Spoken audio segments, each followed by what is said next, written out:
Okay, again, welcome everyone. We are so excited to have you today to talk about the topic of understanding customer experience. I'm going to do a quick round of introductions here. My name is Misty Dykema, and I am one of the principals and co-owners here at Mantle. I've been with our business for about 15 years. If you aren't familiar with Mantle, and I know we do have a lot of Mantle friends on the line, Mantle is a full-service marketing communications firm. We've been in business for about 35 years, and we are really focused on two primary lines of business. We work with what we call hardworking brands, and we work with quality of life brands. And I know we have a bit of representation from both on the line today. And we really got our start in branding, but we've evolved our business to what we would call full service, sort of customer experience focus. My focus in the business started out in more of the client service lane. I've got some background in traditional branding and customer research, but more recently I've taken on a lot of the digital areas of business, meaning our digital media, analytics, marketing automation, and development offerings. So this topic is near and dear to my heart because as I've seen that evolution happen, I'm excited to help clients use the latest and greatest technology to really deliver the best customer experience to their customers. And I'm joined today by Dan Eisen. Dan is a dear friend of mine. We met back in 2010 at a content strategy conference. And Dan is someone that I would consider a bit of a unicorn. He has a lot of skill sets related to content strategy, user experience, information architecture, and he's got a lot of great insights to share with you today. So Dan, do you want to introduce yourself? Sure, thanks, Misty. Hey, everybody, I'm Dan, also known as the Unicorn. I like to think of myself more in that vein as well because I just have insomnia and I get bored. So I take on a lot of new hobbies and try and learn in a lot of different ways. I've been a digital native for about 15, 16 years now. Digital has been pretty much the center of my career ever since I left college. Started in journalism and then kind of drifted into advertising and agency life. I've had the opportunity to do large-scale website redesigns, content strategy projects, research projects, information architecture, and customer experience and service branding for a lot of really great brands. I cut my teeth in the automotive industry, working on Chevy.com first as a designer and then ultimately taking over strategy and information architecture for that for a little while. I was also Ford Motor Company's vision strategist and did a global redesign for them.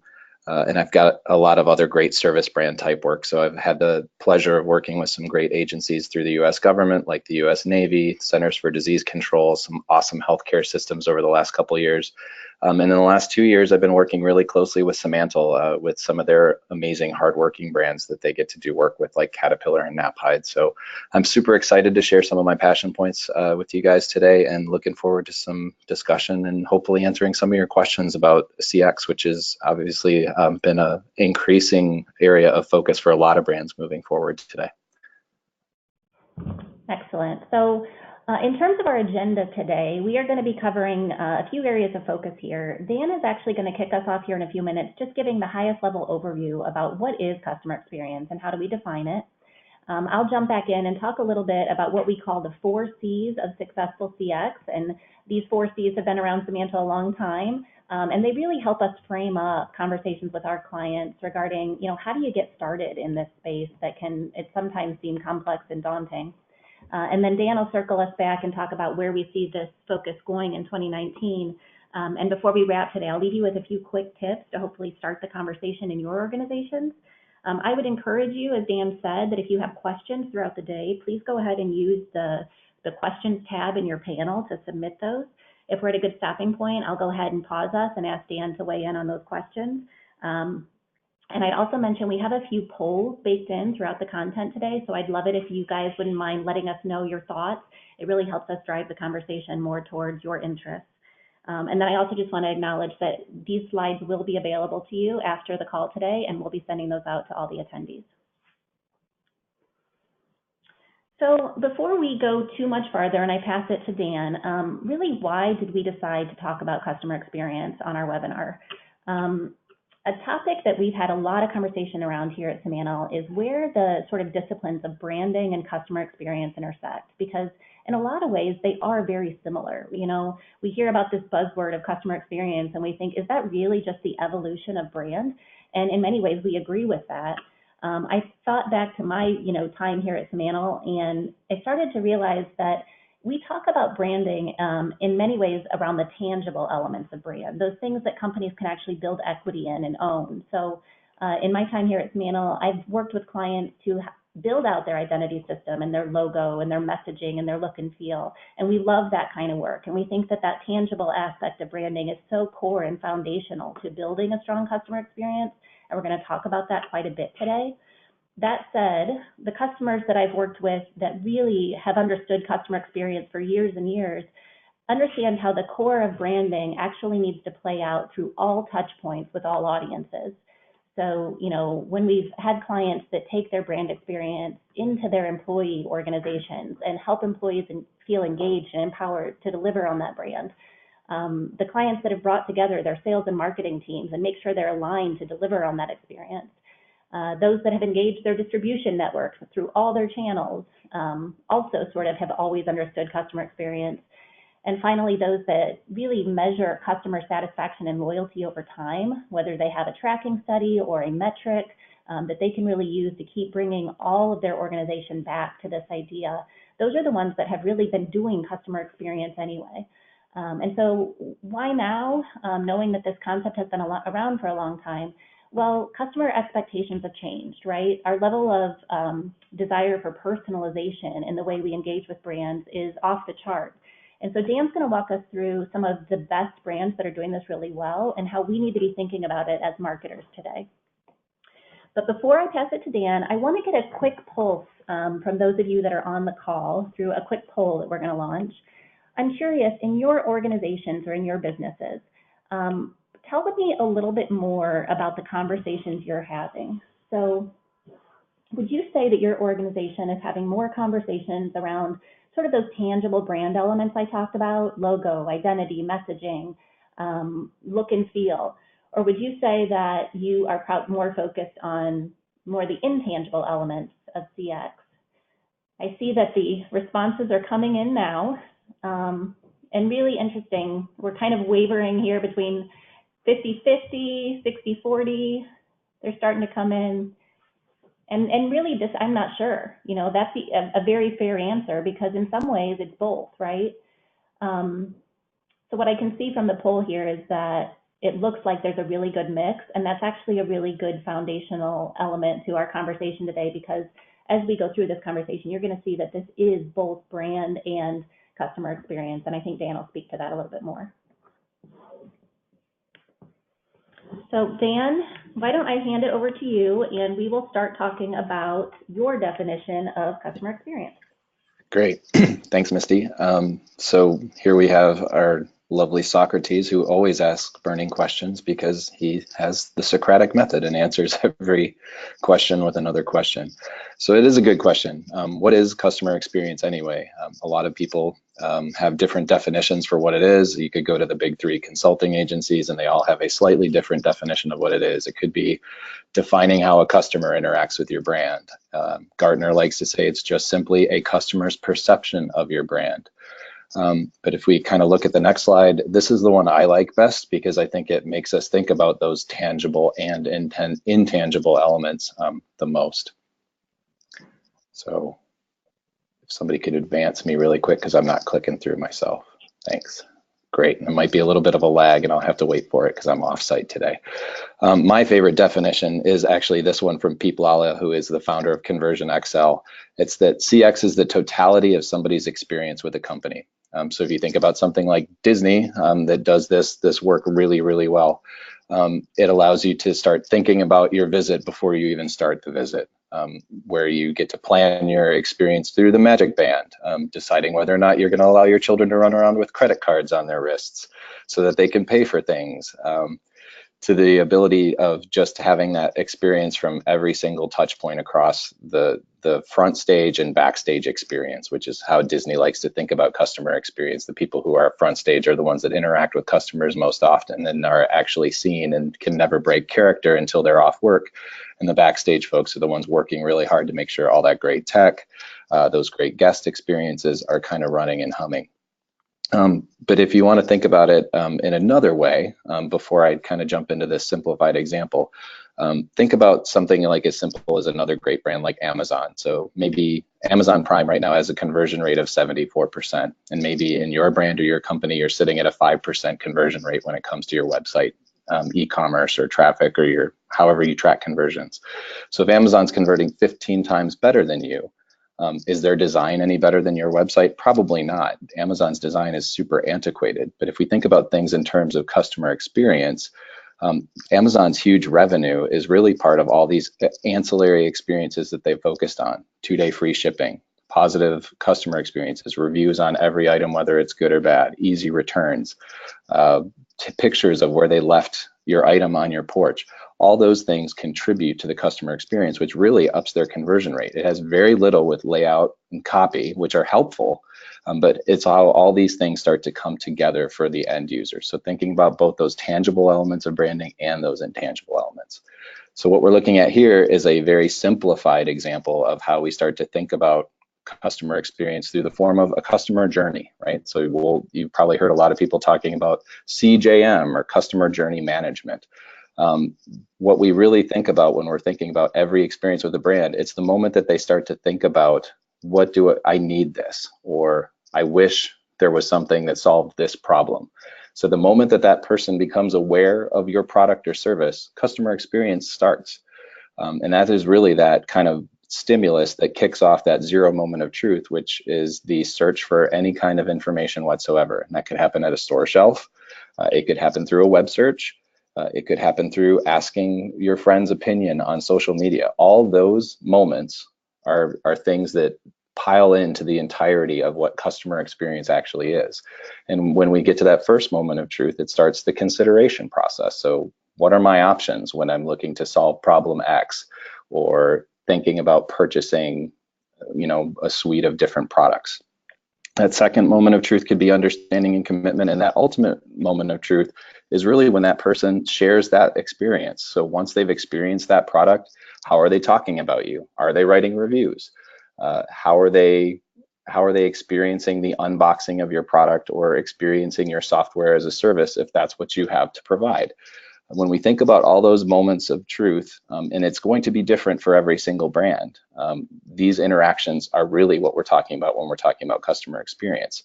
And how we start to measure those things, which is on the next slide, can vary based on the brand as well. But when we start to think about those individual moments of truth, those spots where a brand, service, company just absolutely can't afford to lose, we start to think about, how do we evaluate those at the moment of truth level? So ways you can start to think about doing this is, how are we evaluating corporate performance from the customer's perspective? Not just sales, not just new leads. How are we recognizing that performance evaluation is strongly influenced by these critical moments that are going to be different for every brand? Then it comes to customer insights. How are we understanding the strengths and weaknesses from the customer's perspective of our company? Looking at areas where we have slowdowns, whether that's in like shipping or delivery or service call times. How are we identifying the aspects of the products or services that we are providing that are inspiring our customers at different moments? So finding the weakest points in from the customer's point of view, and then optimizing our experiences around those. And Misty did a really great job of mentioning one of the biggest intangible elements of customer experience. I like to think of it as EX, or the employee experience. The employee experience is a major factor in how brands and companies today are delivering on the experience to their end customer or users. If you have unhappy employees, you're probably going to have unhappy customers, because the employees are your front stage folks who have to deal with your customers day in and day out, have to have decision-making authority to make something right. And smaller mom and pop companies, smaller brands do this so well, which is why it gets really hard if you're a larger company or a larger organization to break down all of the individual silos that were created as you got larger, because you needed a shipping and a fulfillment company that does something different than your original intent. These smaller companies deliver on the employee empowerment and the customer experience really, really well. So sometimes smaller companies even have an advantage in this area. Then thinking about your customer experience design. How are we optimizing an experience for the people who are interacting with us and creating those different interaction points to delight somebody? And then finally, you really close that. That last important metric is huge, and it's what some people forget to ask the most often. How did we do? Any of those easy systems where we can just say, what did we do right? What did we do wrong? And whatever negativity your customer brings could really be your greatest strength in the long run, because it shows you the weak points in that kind of customer insight area to start improving on.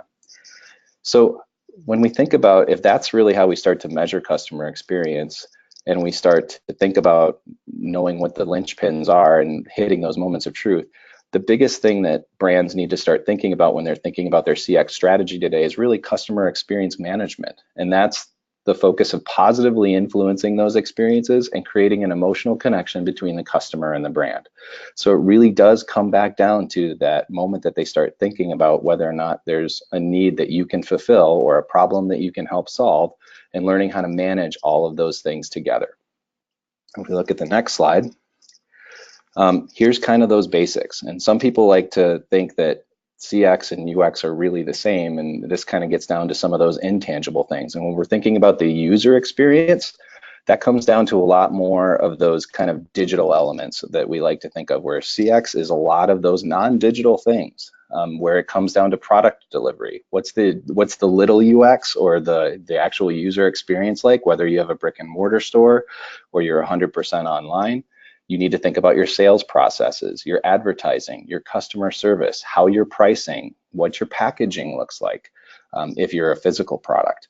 And on the UX side, it's really about how do we reach people in the best way possible through digital means, through information architecture, interaction design, visual design, and that could be in the actual storefront as well.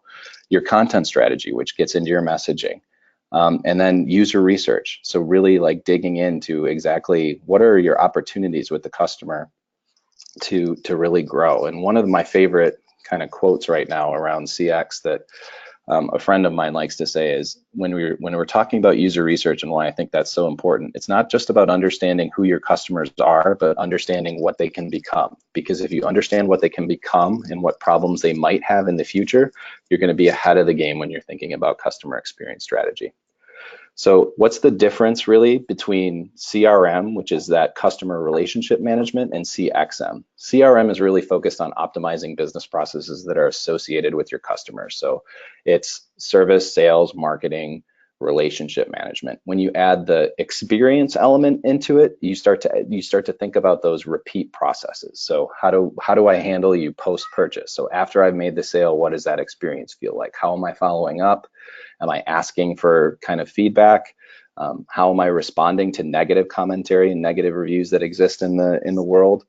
How do I get you to think about purchasing again and driving awareness either to ancillary products or services that I might have that could support you, or continuing to drive awareness around new developments and things that are going on? So CXM, CRM, a little bit different, but there's a lot of similarities between the two, and you really need to fuse those two strategies together. So CXM really thinks about a lot of these big words in the word cloud here. It's touch points, it's trust, it's awareness, it's acquisition, but most of all, it's actually finding and putting your customers at the center of everything that you're doing and thinking about every potential experience that you can have, which can feel like a very overwhelming process, especially when you get to some of those things that you just don't have control over all the time, like thinking about what your presence is on a review site that you may not have even heard of yet. But thinking about it and having a plan to address it, and empowering your employees across these different touch points and finding the ones that matter most to 80 to 90% of your customers, you're going to find a way to win those battles on the ground. And there's a lot of really helpful tools that we can do that. So why are we so focused on CXM today? Misty talked about a couple of those things. Technology is really catching up with the marketplace. It's oversaturated. There's a lot of small mom and pops. Just look at the number of meal kit services that exist today that didn't exist 3 years ago. It started with 2 or 3. Now we've got like 15, one for every little specialty place.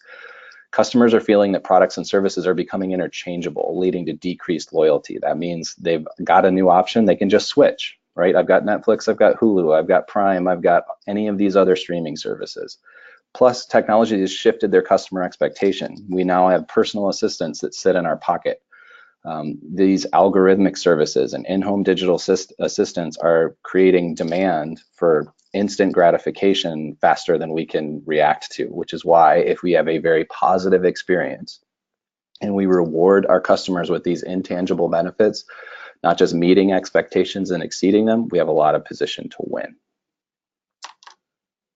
So, and we also know that experience is trumping cost. So in that vein, this is some recent research from Forrester. This is the percentage of customers that are reporting that strong brand experience is more important than price when making a purchase decision. And I won't belabor this chart too long because we could go down a ton of rabbit holes. But I've worked with a lot of peer-to-peer and B2B companies in Brazil, and that's why you see that number so high. It's such a trust and relationship marketing oriented country right now. The one area that we see a potential for a large growth in this whole experience market is in Japan. It's a little bit, obviously, a bit more of these very traditional business models where we're not seeing as much growth in the CXM piece because it's a more traditional model. But almost every other region here is seeing this rise of experience strategy trumping cost of product, cost of service, and having people stick longer when they have positive experiences from brands. So satisfaction, I think we can all say yield sales. If we have satisfied customers, we can hopefully turn them into loyal customers through repeat positive experiences and then creating brand ambassadors, which helps drive awareness.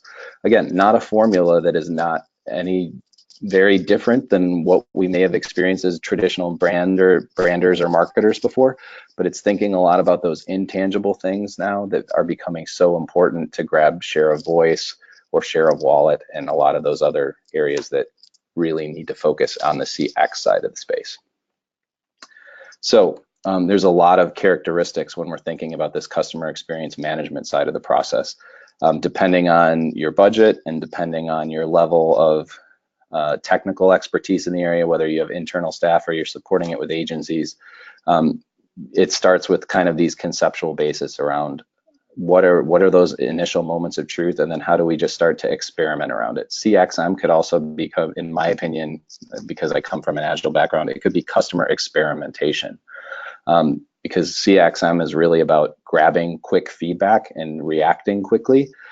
Being able to change your processes is really important, so needing to kind of be agile when you're trying something new. It might not end up being a core part of your strategy, but that's why that feedback from the customer becomes so important. So these are just a couple of the processes and technical things that you would want in place when you're considering doing a CX program. Now, personalization is not going to be something that absolutely every company can do, but if we understand basic customer requirements, we can start to segment our website and get to some more personalized communications. When you have budget to do a bigger marketing automation program, you might be able to do some really slick things where you're doing recontact work and moving beyond those customer processes once you have a lot of your strategy worked out. Everybody can start mining social media a little bit better and understanding their customer requirements and processes. So if you're going to start with some of these building blocks, start with some of those conceptual basics, figure out what your strategy is going to be, start with where your brand plays best, define those customer requirements, and then consider where you can move into something simple like social media or some personalized communication is a great place to start. So as I kind of wrap up this section, strong CX is surprising and it engages customers. It's crucial in building trust. It's to creating an emotional connection with our customer beyond just fulfillment of a service or delivery of a product. It strengthens customer loyalty. It helps us create positive brand awareness, improves our cost and efficiency. And when we're doing good CX, more than anything, we've got happy employees because they're able to serve the needs of the people who are using your service or your product. We want to exceed expectations through delightful means. So with that, I'm going to ask you guys to take another poll. I'm going to ask you guys where you're currently sitting or where you believe you're currently sitting on this road to CX maturity. If you're unengaged and it's just not something that is part of your culture today, that's one way to react to this. That you're interested, it's important, but it's not funded, or there's no champion. If you're invested, you've got this sort of formalized strategy that started on your strategy, or you're executing against it. Or if you're totally committed, it's critical and the executive team is engaged, and this is actively something that you're working through. The good news is it doesn't look like anybody's totally unengaged, which is awesome. Looks like we're a kind of a nice mix between interested, invested, and committed. It's awesome to see that some of you guys are 100% embedded on this, though, too, that it's central to your company culture. And I think anybody who's working in kind of a service-related industry, I'd say you can say it's central to your culture, that maybe you can just jump forward and look at some technological advantages. So thank you guys for jumping in on that. And Misty will kind of teach us how we get started here, or how we do it at Mantle. Yeah, so thanks, Dan. I always love hearing you talk about sort of, how this industry is evolving. But I know for me, and I know for a lot of the clients that I work with, talking about those big concepts can kind of be hard in figuring out where do we start with this, if maybe we're on the lower end of that maturity curve. So what I wanted to do today was talk about some of the key principles that we use at Mantle when we're engaging with new customers around where they are on this CX maturity curve. So at Mantle, for many, many years, we talked about the 4 C's of branding. And for the most part, they haven't changed, even as we go into this customer experience space.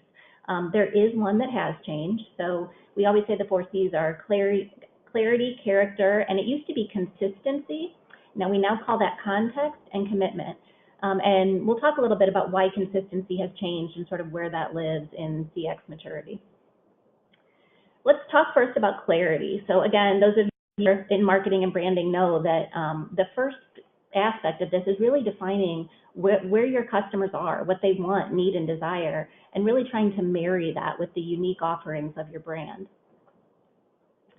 Secondarily, a big part of branding is really identifying the character of your organization, and really figuring out what that unique point of differentiation is, and making sure that you're carrying that through. And this is where consistency comes into play, right?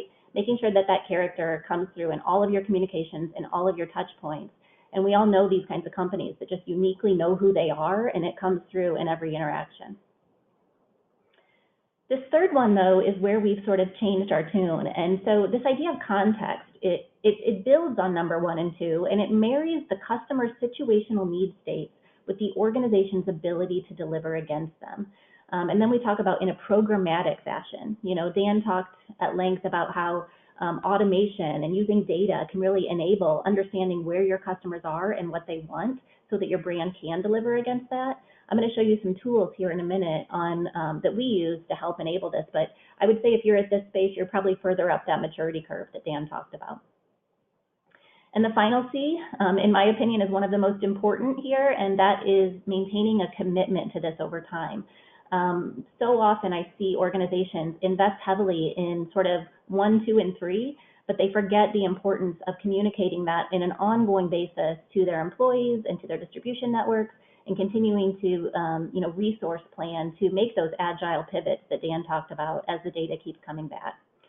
So let's dive into each one of these, because I want to show you some of the tools that we use at Mantle when we're talking about the 4 C's. And I love this quote by Roy Williams, marketing consultant and author. He says, the first step in exceeding your customers' expectations is to know those expectations. And I can't tell you guys how many times I meet with executive teams, and they're talking about new products they want to launch, or things they think the market will want. And then when we ask that critical question, if you talk to customers about this, often the answer is actually no. We kind of know our customer. And usually there's some truth to the fact that they do know their customer. And so we as Mantle have developed a couple different methodologies, depending on where your organization is, to really making sure that we keep that customer at the forefront of clarity. The first thing you see on the left side of your screen is what we call an empathy map. And this is a tool that we're happy to talk and share about. It's actually a really great conversation starter in your organization if you've never done one. But it's taking all of that intuition that lives in the hearts and minds of your employees and your leaders, and sort of getting it on a piece of paper and identifying what do the customers actually care about, or what do we think they care about? What do they think and feel? What are their pains and gains? And again, what do we have that sort of meets their needs? That can often be done without a lot of research. We do that exercise when we build what we call proto-personas. So, it allows us to continue to keep the customer in mind, even if we don't have a full-scale research budget or a lot of time to go out and talk to customers. That said, there are a lot of times where fully developed personas based on customer research is critical. And Dan and I have collaborated on, many persona models, really getting to defining what those customer situational need states are and what solutions the organization has to support that. And that often plays out in product strategy, that plays out in content strategy. It really serves as sort of that roadmap for the organization to begin thinking those things through. The next quote we pulled here is from our friend Jeff Bezos, and he says, if you're competitor focused, you have to wait until there's a competitor doing something. Being customer focused allows you to be more pioneering. And this really gets to that heart of that idea around character. And this one can't really be processed, if I'm being honest. Knowing who you are and uniquely being able to deliver that through your branding and all of your communications, that's where, this C kind of comes to life. But it is so foundational that you start with the clarity of understanding your customer before you, really put a line in the ground about who your brand is. The next C here that we're going to talk about, love this quote by Peter Drucker: the aim of marketing is to know and understand the customer so well the product or service fits him and sells itself. So I was thinking about this morning, had my dad over for dinner last night, and he was talking about how he was being served camping ads on Facebook. And it hit me how well these technology companies know us. I don't get served camping ads. Of course, I'm being served, mommy blogs and, furniture for my living room. And I think that we all just have to recognize that because we experience this level of personalization in our day-to-day interactions, it's really elevated the expectation on all of us as marketers to be able to at least lay the foundation for those kinds of experiences. So this is where in marketing, content strategy and marketing automation begin to deliver on that C of context, right? Understanding who the users are and being able to deliver to them information that's really meaningful and personalized, that takes a lot of planning. When I think about the persona work that we do and identifying those need states, having an intentional content strategy to support that, and then being able to deliver that content dynamically through like a marketing automation solution. I know not all organizations are able to get to this level because it does require some infrastructure in technology and data. But we actually have multiple marketing automation platforms we consult with today. We do not believe that there is one solution to technology. We're sort of technology agnostic, but we love to engage with clients to map out their content strategy and their marketing automation journeys so that we can deliver on those experiences for customers. And then we'll talk about the final C here, setting customer expectations at a level that is aligned with consistently deliverable levels of customer service requires that your whole staff, from product development to marketing, works in harmony with your brand image. And I could not love this quote more because if there's another thing we love to do is that employee communications piece, getting them sort of as jazzed about the marketing as we want the customers to feel. And so a couple of the tools that we use to do that, and these are, I'm going to share with you here at the end of our presentation how you can get started in this space. One of the tools is this idea of journey mapping.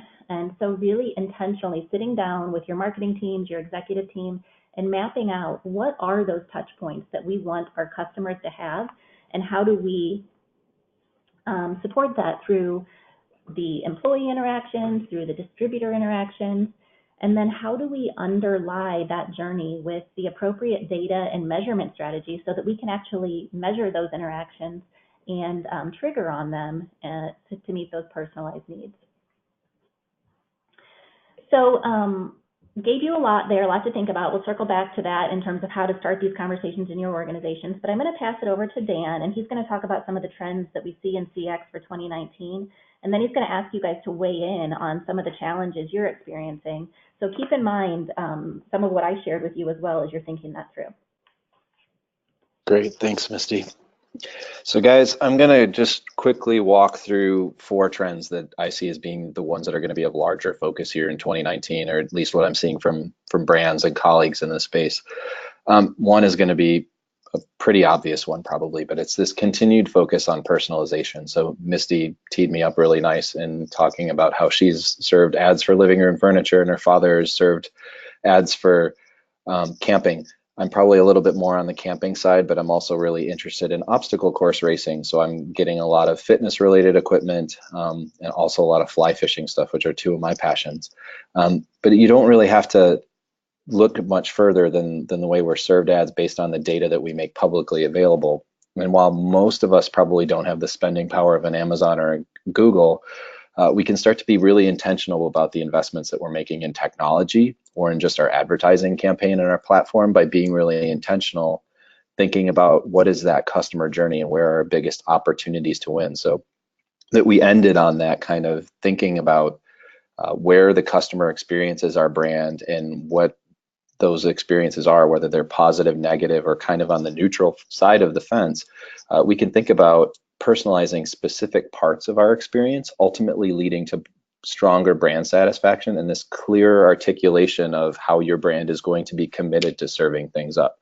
And that could be as simple as just having one question on your website that might filter the content a little bit. Or if you're not on a big marketing automation platform like a Salesforce or an Oracle, you can do some pretty slick personalization just using something like MailChimp, which is absolutely free. So this continued focus on a personalization approach is going to be, you're going to see a lot more of that in 19, and I'll argue well into 20 as these algorithmic services start to rise. And there are definitely areas that you can take advantage of as small brands or big brands with large budgets. Then I think this second trend is maybe, this is a bit of a polarizing statement because I have a lot of my colleagues who say there's going to be a lot more focus on omnichannel, but I think there's actually going to be a lot less. And I think if you're not familiar with that term omnichannel, it's this sense that you're able to update a customer on processes or what's happening across every single device, across every single communication channel. But in my opinion, omnichannel shouldn't mean every channel. So I really am hoping to see more brands focusing on the channels and the processes that are more valuable to their customers and the organization instead of overextending themselves to kind of boil this experience ocean.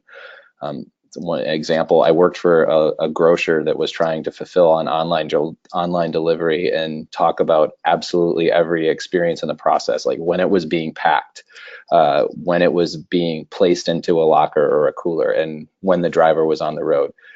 For most of these people who are taking advantage of online grocery delivery, the amount of time and effort it takes to put that messaging into place isn't necessarily paid off in repeat visits. The customer is just going to be satisfied if the person delivers it within the time frame that they said they're going to deliver it in. But the technological investment to put in all those notification lanes was huge, and the ROI on their service isn't going to be paid off for another 7 to 8 years.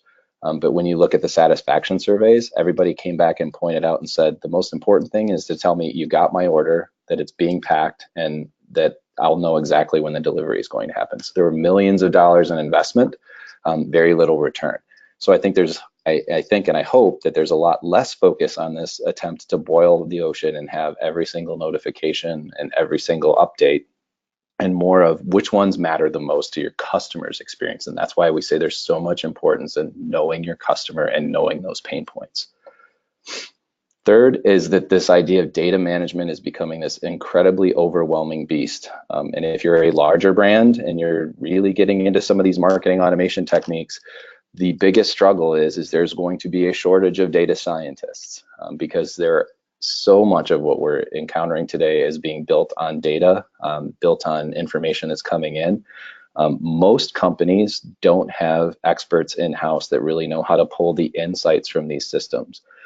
Organizations that are attempting to make good sense of these reams and reams of data, this whole idea of analysis is going to become really important. But again, if we take that step back and just focus on which data points are most important to the organization, even if you're a smaller company, putting out the right survey or just gathering the right customer feedback will help you modify your experience ever so slightly. But if you're a larger company and you're trying to automate a lot of these processes, this is going to be a challenge that we can capitalize around as long as you know which data points are going to become the most important.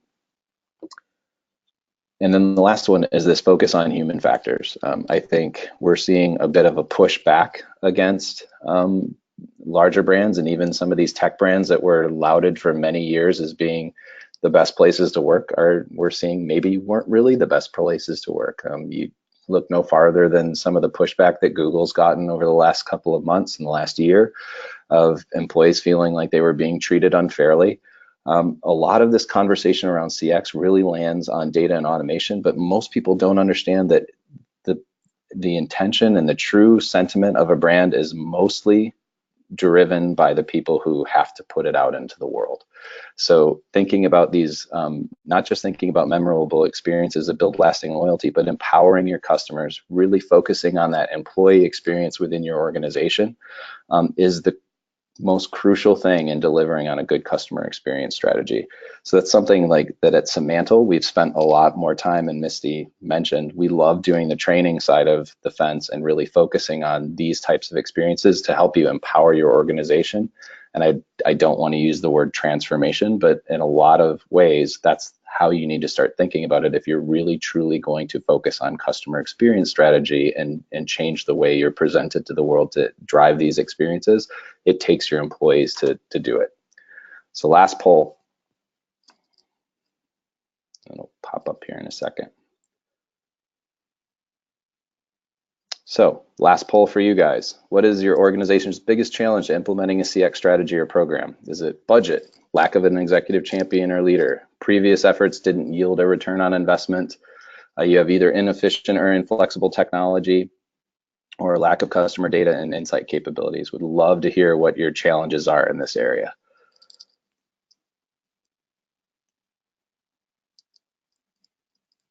Oh man, I wish we would have talked about data a little bit earlier. Data, budget. Awesome, you guys. A pretty good mix across the board.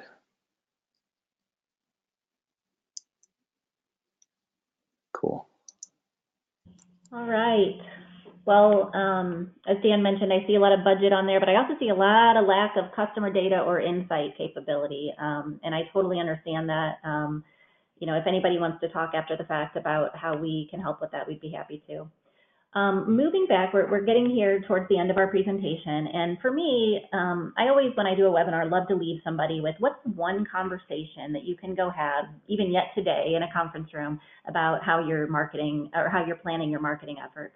And so one of the things we talk a lot about right now with our clients is this idea of, are you really building campaigns or are you building customer journeys? And there is no right answer here, both are needed. But I think as marketers, we have gotten ourselves so in the headspace of thinking about paid media from an advertising perspective, and then how that drives to the website experience, and how we're going to follow up with customers with email and social, and then how we're essentially going to monitor and report on those experiences. And while all of that is really important and helpful when we're building marketing campaigns, we've noticed that our language here has started to change and shift. We're now really having intentional conversations about how are we aligning the voice of the business with the voice of the customer. What are those moments that matter that Dan talked about, and are we meeting those customer preferences and expectations? Are we enabling engagement at every level? Are we building programs that delight, not just marketing campaigns? And are we not only measuring, but triggering based on those interactions?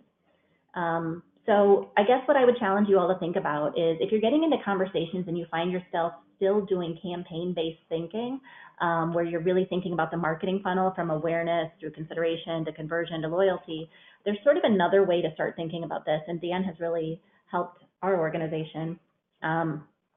Think about journeys.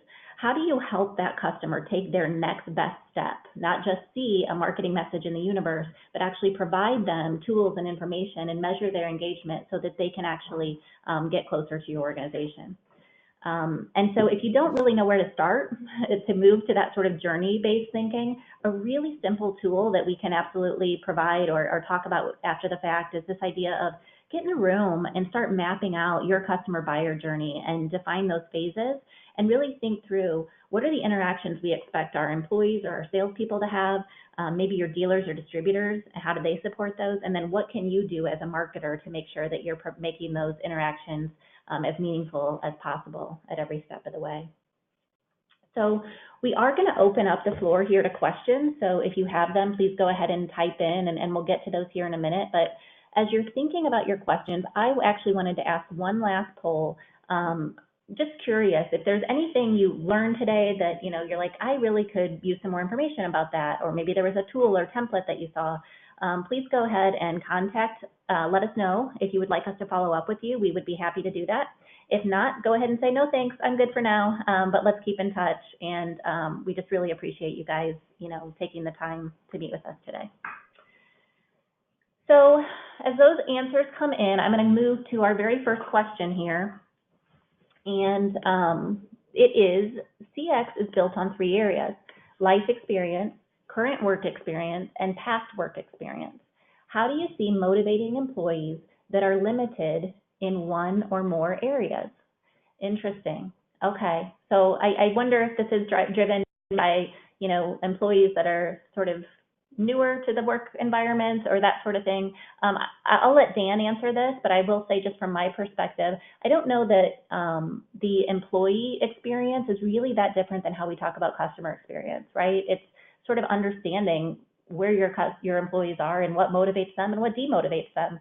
And I was on LinkedIn today and I saw an article that talked about how even sometimes employees that aren't motivated, it can be an amazing thing for your organization as long as you dig in and understand why, because then that can launch you to new places. Dan, what would you say to this question? Yeah, I'd kind of have a similar take on it, that I think just as it's important to kind of gather customer feedback on a regular basis, whether that's through surveys or reviews and things like that, it's equally important to have an internal survey amongst your employees so that you can understand what their experience is like, where they see areas for improvement. I think a lot of the decisions that get made around customer experience strategy fall to people who often don't have very much interaction with the customers themselves. So using the employees as a strong source to help build your strategy is one of the foundational things that we like to do when we think about evaluating a new customer experience strategy. That's why stakeholder interviews and employee forums are absolutely crucial when we're helping clients build out a new customer experience strategy. It's one of those areas that we just feel like are foundational in helping us to understand, because 9 times out of 10, the employee will always have the most direct line to the customer. And even if they're not the final decision maker, they're going to have a lot of influence in what we put together. Awesome. We had another question here that really speaks to kind of what we saw in that poll around why data infrastructure is so important. And this has been a topic that's near and dear to Dan and my heart, because that's very hard, as he mentioned. That's one of the biggest challenges we're going to see in 2019. But what we have found is that if you don't really be intentional about not only the key performance indicators from your campaigns, but what are the metrics that your organization can rally around at every stage of the buyer's journey, and how can we use that to then sort of measure and engage the effectiveness of our efforts? You can really find yourself in a stalemate. So we talk about data strategy as twofold. You not only need to be sort of making your data usable from the standpoint of letting folks know how your campaigns performed, but you also have to be able to trigger on that data and measure those behaviors. And so if that's not a conversation you're having in your organization today, or don't really have any models to work from to get started in that space, that's another area Dan and I would love to have additional conversation around. Dan, can you speak to that a little bit from your perspective? Yeah, absolutely. I think when it comes to deciding where you start and what metrics to start focusing on, if you're kind of starting from ground zero, where your data is really, you either don't have a strategy, or maybe you're just starting to get into analytics and measurement and that sort of thing. I always like to start with just overall customer satisfaction and kind of working with a way to try and start to measure that. And it could just start as simple as like call volume, right? Like how many times are we called for service, or how many customer complaints do we have, or if you are in a service-oriented, business where you might be out on service calls, what is that experience, that post-experience survey like, where you start with some of those ground metrics. Otherwise, looking at awareness and content effectiveness is another great way to start to look at things. So even just setting up a landing page on your website that is hidden from the rest of your navigation, and you do that kind of first ad to say, how are we going to convert on this? How effective is that messaging? How effective is that content? And addressing that initial pain point or customer place. But whenever I start talking to people about the importance of data in these situations, I always like to tell them to start small, look at an experiment that you can learn from and that you might be able to change or shift your strategy from. And that's the bedrock with starting to come up with a broader, more robust data strategy moving forward. Awesome. Well, guys, we want to give you time to get to your next meeting. So we do have our contact information here on the screen. Feel free to reach out to me or Dan or even Mantle directly at letsconnect@mantle.com for any questions or follow-up conversation that you want to have from today. We super appreciate you logging in, and we hope to continue to deliver more interesting information on this topic. So keep in touch and check out our channels. Thanks, everybody.